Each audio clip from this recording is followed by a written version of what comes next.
Staying home alone at night can be weird. Every little sound gets your attention, and your mind starts going places it normally wouldn't. Tonight, I've got 3 unsettling stories about people who found themselves completely alone when things started to go wrong. Thank you to everyone who's been watching, liking the videos, and supporting the channel. I was renting a little house in Pennsylvania when this happened. If you stood on my back porch after sunset, you didn't see streetlights or neighbors' windows much. You saw tree line, the shape of the hill. There was one house across the road, but it sat back behind pines, and the older couple there went south every winter, so half the year it looked empty anyway. I had moved there because I was 30 and tired of apartment walls. The little house was old, drafty in winter and hot in summer, but it had a yard and a shed. The landlord was a guy who owned too many properties and answered texts 3 days later with, "I'll look into it," which meant nothing, usually. I worked at a pet grooming place in town. My schedule changed week to week. Some days I opened, some days I closed. On closing days, I got home around 7 if nobody was late picking up their dog. I'd usually stop at the grocery store on the way back, then go home, feed my cat June, eat something, shower dog hair off me, and watch junk TV until I got sleepy. June was gray and mean in the affectionate kind of way. She tolerated exactly one person, and that was me. If anybody else came over, she'd disappear under the bed and glare from the dust shadows. Behind the house, there was a narrow strip of yard that ran into woods, county woods that spread behind a few properties and then followed a creek bed. The water there wasn't wide enough to call a creek where I'm from, more like a stream you step across in places. But after rain it moved quick and made enough sound you could hear it from the porch. In summer it was nice. In winter it sounded colder than everything else. I had a stack of cut firewood near the back because the place had an old wood stove in the living room. It wasn't my main heat. There were electric baseboards that cost too much to run. The stove helped. The landlord said use it if I wanted, but keep the flue open. Like I was living in 1910. My dad had shown me enough growing up that I knew what I was doing. I got home irritated and smelling like wet dog and bleach. Then realized I'd left my work smock in the car. It was like 11:30 when I went out back because I had also wanted to bring in some wood for the morning. There was snow on the ground. My porch light only reached so far. Beyond that, everything was blue-black. I heard movement by the stream first, water splashing weirdly, then hands hitting water. Then I saw someone crouched at the stream, a man, jacket, knit cap, shoulders hunched. He was down near the bank, scooping water onto his face and hands, fast motions, washing hard like trying to get something off. He'd rub both hands, rinse, splash his face again, bend lower, do it again. Middle of the night in January, he turned his head toward me. Even from that distance, I could tell he knew exactly where I was standing. Porch light behind me probably made me easy to see. I couldn't make out his face right because it was dark, but I saw pale skin and eyes catching light for a second. Then he looked away like I was nothing important and went back to rinsing his hands. If you get caught behind somebody's house at midnight, normal people react. They apologize, run, explain, something.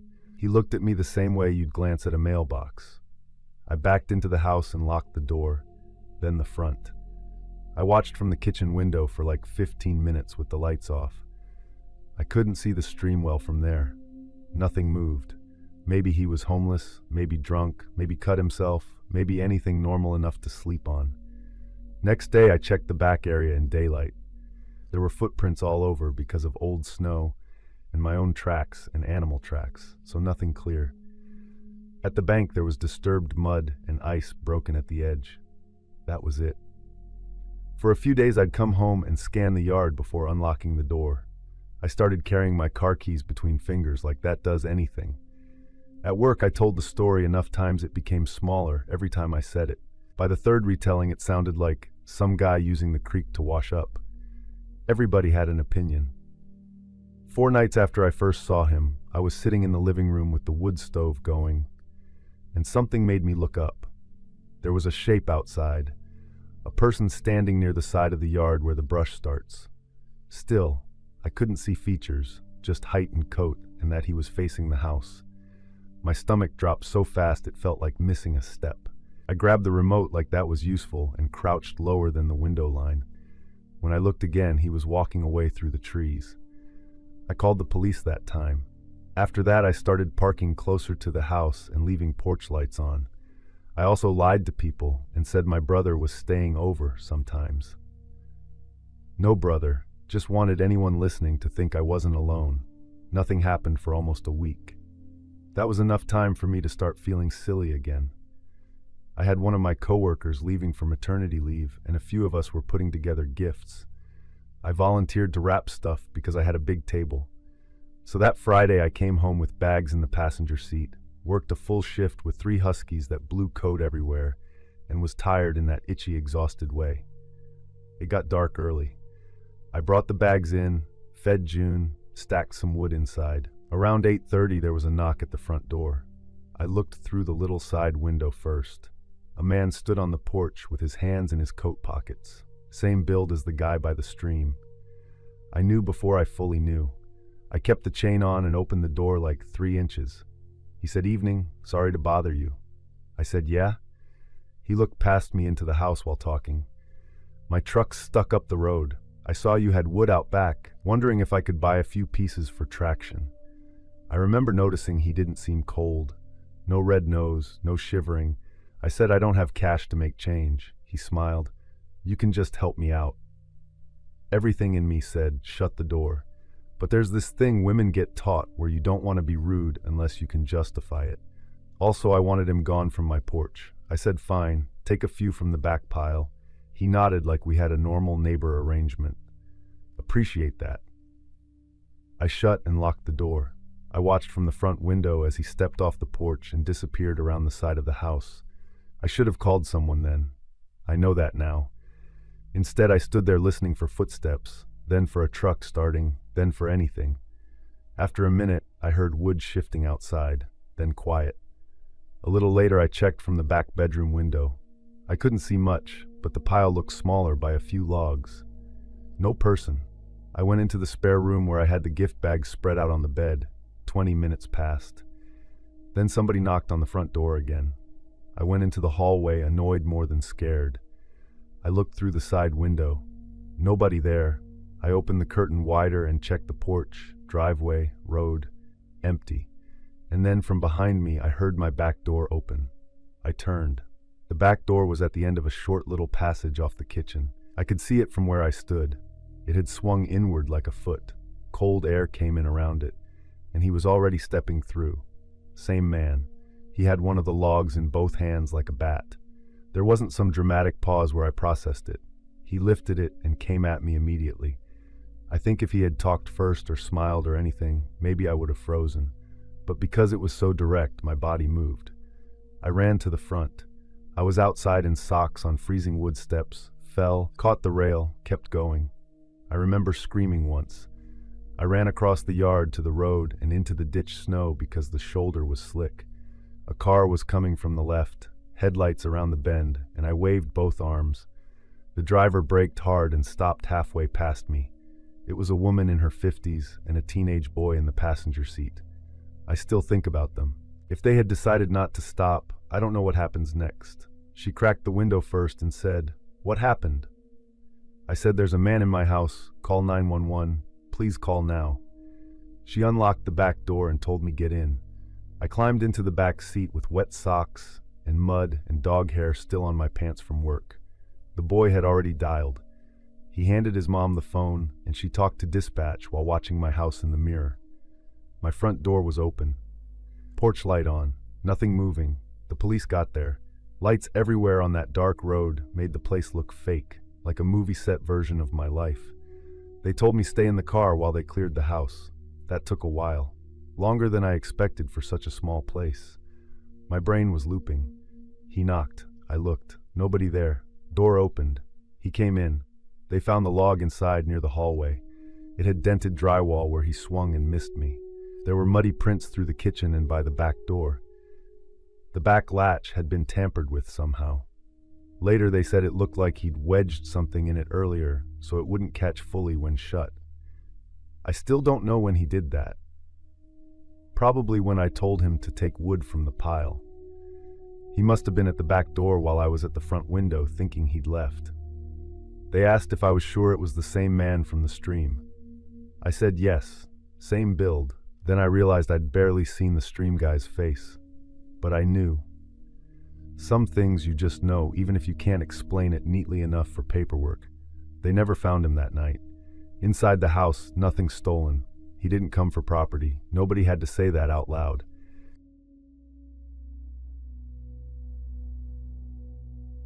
I was living alone, out in a part of the country where people like to say they're 10 minutes from town, even if it's more like 25. It was one of those places where every property had some land, not enough to call it a farm, but enough that your neighbors weren't close unless somebody was yelling or shooting. North side of the county, somewhere in the west. I don't really want to narrow it down more than that. The house was a long ranch place built in the late 70s. Attached garage on the left side if you were facing it from the road. Gravel driveway that curved because whoever made it wanted to avoid two big oaks near the front. Behind the house was a slope that dropped into woods. Enough trees that once summer came in, you couldn't really see more than 20 feet in some spots. I rented it cheap. The owner had moved south and just wanted somebody paying on time who wouldn't tear it up. That was me. I worked for a school district then. During summer it slowed down and I'd pick up side work. I kept odd hours sometimes. Nobody cared. Living alone suited me more than I expected. I had done roommates before, then a girlfriend who basically became a roommate who hated me. Then finally I was by myself and the quiet felt expensive. I kept the place plain.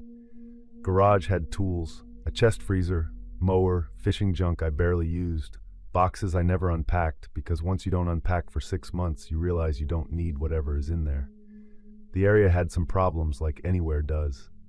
Mostly pills, with harder stuff here and there. People drifting around who shouldn't be driving but were. If something got stolen, it was usually copper wire, gas cans, tools left in plain sight. You'd hear stories at the gas station. Somebody's shed got hit. Somebody woke up and a stranger was sleeping in their truck. Weird things that become normal if enough years pass. When the first thing happened, I honestly did not react the way people think they would. It was fall. I had been at a friend's place watching a game and drinking a couple beers, nothing wild. My friend Mike lived like 15 minutes away closer to town. I left around 11:30 midnight. Roads were empty. When I turned onto my road, I saw my porch light from a distance through the trees. I always left it on because the switch inside buzzed if you turned it off and on too much. Little details you get used to. As I came up the driveway, my headlight swung across the front of the house and caught movement. A man came off the side of the house running hard toward the backyard. No shirt, dark pants, or dirty jeans. Bare chest white in the headlights.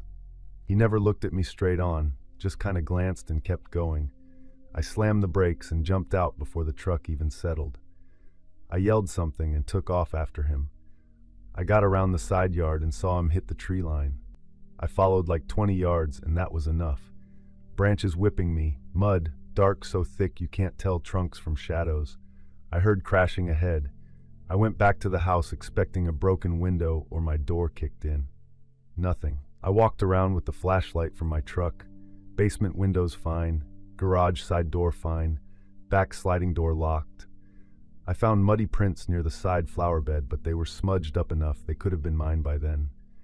I called Mike mostly to tell somebody because it felt weird suddenly once I stopped moving. He asked if I wanted him to come over. I said no. He asked if I called the sheriff. I said for what? Guy ran off. He said I was dumb. He was right. I checked every room even though it was a one-floor ranch, and there wasn't much to check. Closet, under bed like I was 12. Then I sat up another hour with the TV on, and a hammer next to me, because I didn't own a gun then. Nothing else happened. Next morning in daylight, it already felt smaller. I found where someone had stepped through mulch by the side wall near the bathroom window.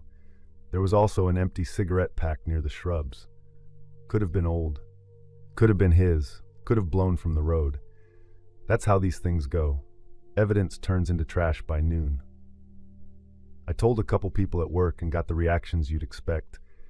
For a while I kept an eye out. I'd check outside before bed. I started locking the garage man door, which I'd been lazy about. Bought motion lights I didn't install for another month because that's also who I am. Days passed, and it slid into background.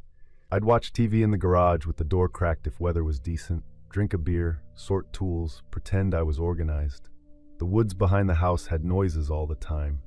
Deer snorting, branches dropping, coyotes once in a while. If you live near trees and react to every sound, you'll lose your mind. So you learn sounds. That's animal. That's wind. That's nothing. A few days after the man-running incident, I got home early. School was closed for some training thing we didn't need to attend. Gray afternoon. I was in the garage changing the blade on my mower because I'd put it off all season. Door open halfway for light, kneeling near the front wheel. I had that feeling somebody was there before I saw anything. I turned toward the woods behind the driveway. There was a figure standing between two trees about 30 yards back. Same thin build. Bare chest again, unless it was some light shirt close to skin, but I don't think so. Face hard to make out because branches crossed it. He was angled a little sideways, watching. I stood and yelled, "What do you want?" The figure moved back behind one trunk. I grabbed a shovel leaning by the wall and walked out into the driveway. "Get out of here!"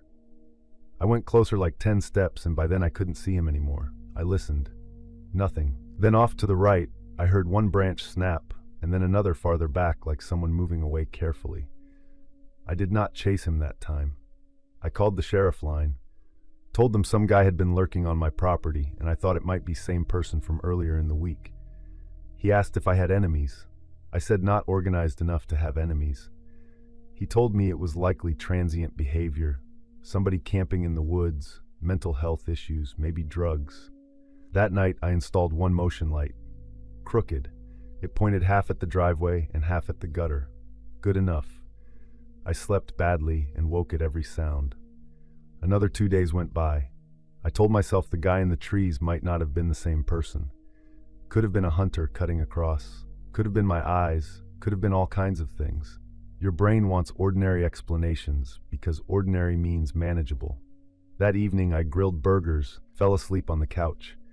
I woke after midnight to a bang so loud I thought a car hit the garage. The whole house shook. I sat up confused, and then there was another sound, like metal popping, and a weird orange light flashing against the living room wall. I went to the front window and looked out. The garage was burning. Flames were climbing out near the side door and rolling under the eaves, thick smoke pushing upward. The motion light was on and strobing through smoke because firelight kept changing it. And walking in front of the garage, slow like he had nowhere else to be, was that shirtless man. He had something in one hand. I saw the blade, 8 inches total, but in that moment, it may as well have been a sword. He was pacing in front of the garage like he was guarding it. Barefoot, too. Bare feet on cold gravel in the middle of the night while my garage was burning. I dropped below the window right away, crawled more, then ducked into the hallway and grabbed my phone off the side table. I called 911, went to the kitchen and checked the back slider. Still blocked by the dresser. Front door deadbolt was on.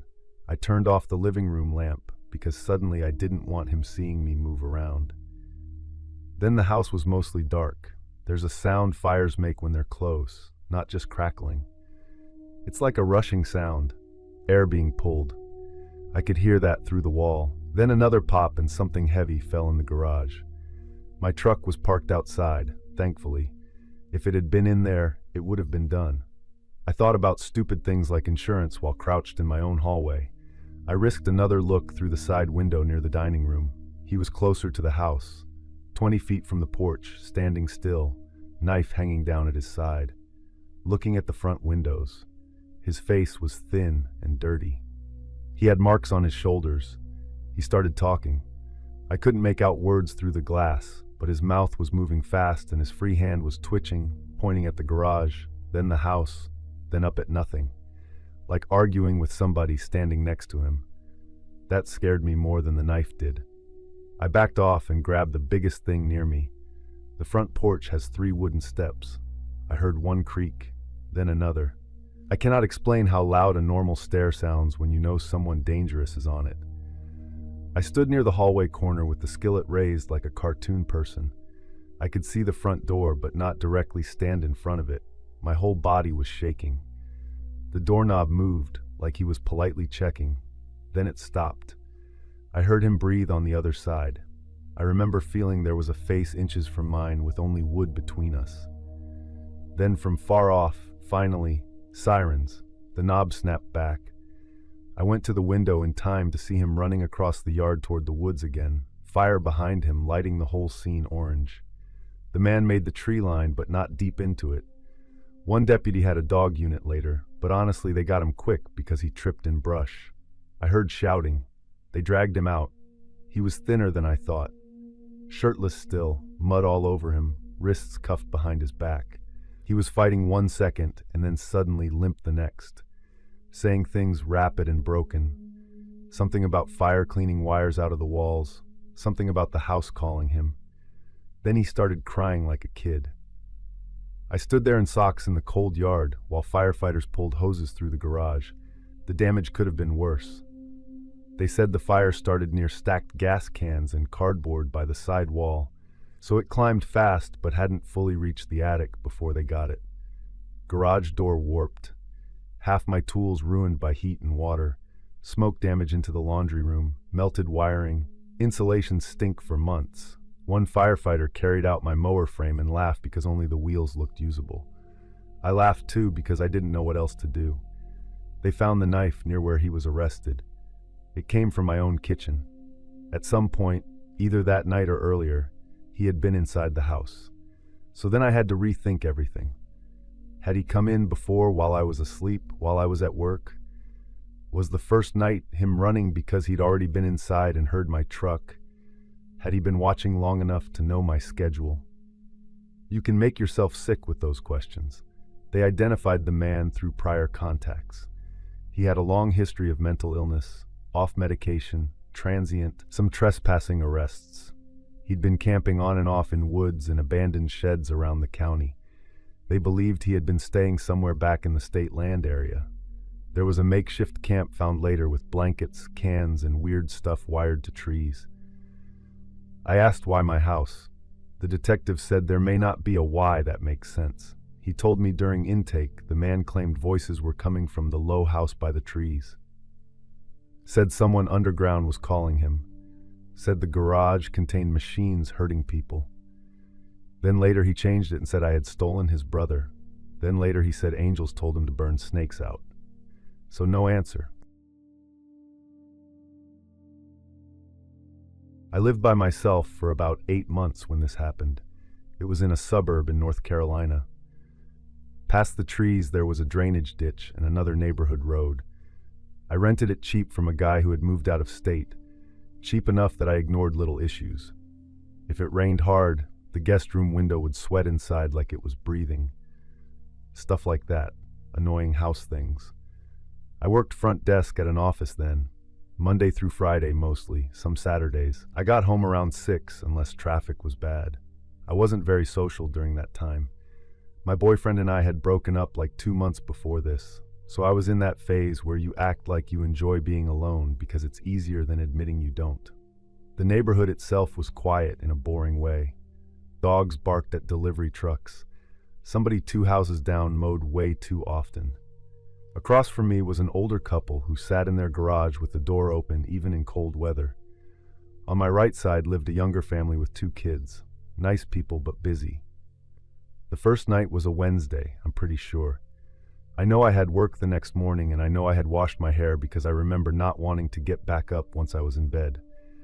I usually checked locks twice. I did all that. I remember I had groceries and made 2 trips from the car and got irritated I had to keep unlocking and locking again. Sometime in the middle of the night, I woke up hard. I stayed still for a second listening. The house had normal sounds. Then I heard what I thought was the back door opening. It was the exact sound of that old door when the seal broke and it moved inward a few inches. A soft pull sound, then the hinge giving that tiny metal complaint. If you live somewhere long enough, you know sounds by category. It was that sound. I grabbed my phone and turned the flashlight on. I kept one of those aluminum baseball bats beside the bed back then, My dad gave it to me when I moved in and joked every woman should own one. I took that too, though I had no clue what I'd do with it. My room opened to a short hallway. Bathroom left, laundry nook right, kitchen straight ahead. I moved slow enough that every floor creak sounded like it belonged to me and someone else. Kitchen was empty. Back door was shut, locked. The little chain latch was still hooked too. I checked the front door. Locked. Side window locked. Nobody there. I barely slept after that. I kept lights on in the bedroom, and every time the AC came on, I jolted awake again. By morning, I had convinced myself maybe it was part of a dream. You hear something real and your brain wraps a story around it. I let the dog out. I forgot to mention I had a dog then. Small mutt, useless for protection but loud about squirrels. She ran to the back corner near the fence instead of doing her normal loop. Barking sharp, not playful. The back fence was wooden privacy fence, 6 feet high, old boards going gray. In the far left corner where the yard met the tree line, 2 panels were busted inward, like somebody had kicked or leaned enough to break the braces. 1 board hung by a nail. There were muddy prints near the soft ground by the trees, but not clear enough to mean anything. 1 branch had snapped low and fresh. I called work and said I'd be late. Then I called the landlord, who said he'd send a guy next week. Then I called non-emergency police because I didn't know what else to do. He checked the yard, asked if anything was missing, asked if I had enemies. I said no to both. He looked at the broken fence and said, "Kids sometimes cut through yards. Maybe someone tried to hop it and fell." I asked if kids usually creep through fenced backyards at 3 in the morning. He gave me that neutral face people use when they don't know. He did say one thing that bothered me. He asked if I was sure I locked the back door, because if someone tested it and found it locked, they may have gone to the fence instead. Tested it. I hadn't said anyone tested it.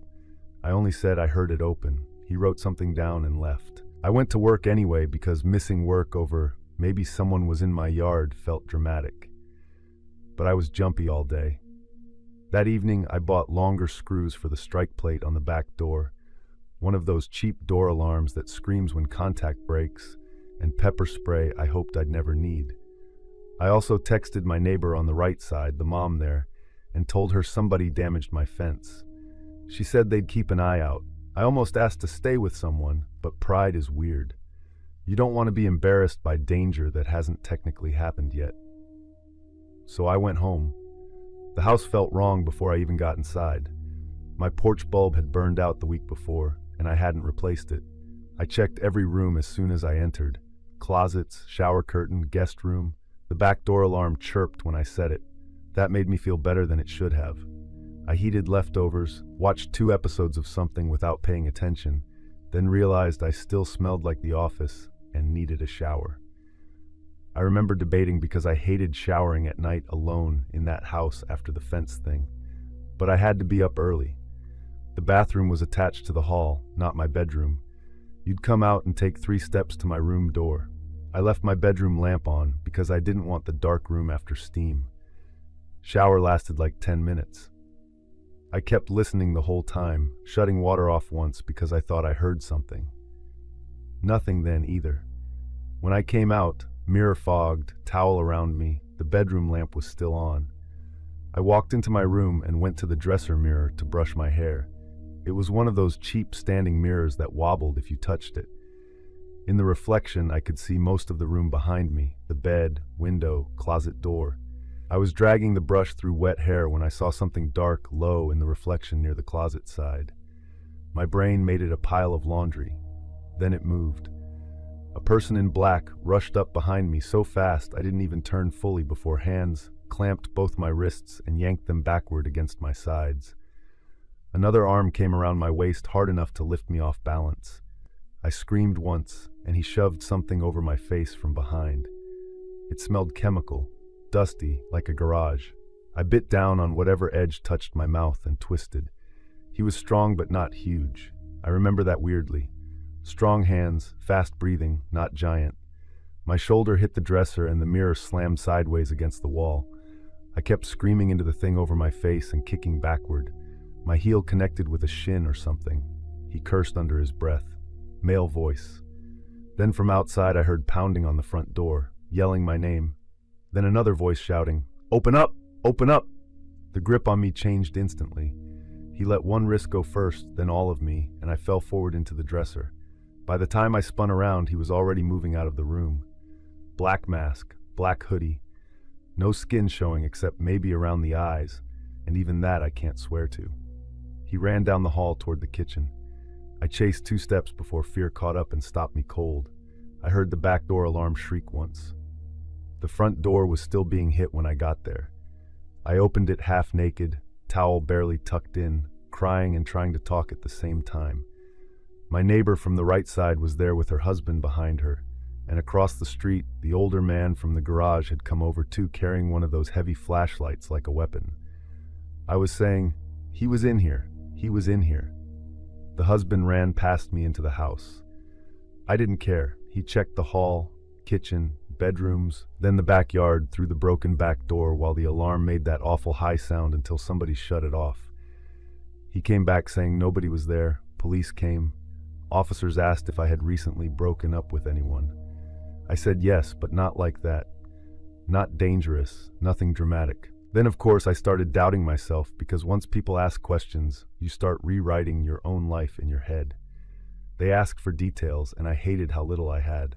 Black clothes, mask, male voice like 20s or 30s, medium build, gloves. That was it. They found my bedroom mirror tilted halfway off the stand, brush on the floor, one drawer pulled open from where I grabbed it or he hit it. There were damp footprints from me and maybe another set, but everything was smeared because I had stumbled around after. The back door showed marks near the frame, like it had been pried before or worked with something thin. I'd never noticed them. Officer asked how the neighbors knew to come over so fast. That part mattered more than I realized. My neighbor said she heard a scream through their bathroom vent wall first. Our houses were close enough on that side that certain sounds carried weird. Then their dog started barking at the same time, and her husband went outside and saw my side gate moving. So they came immediately. I went to my sister's house after that.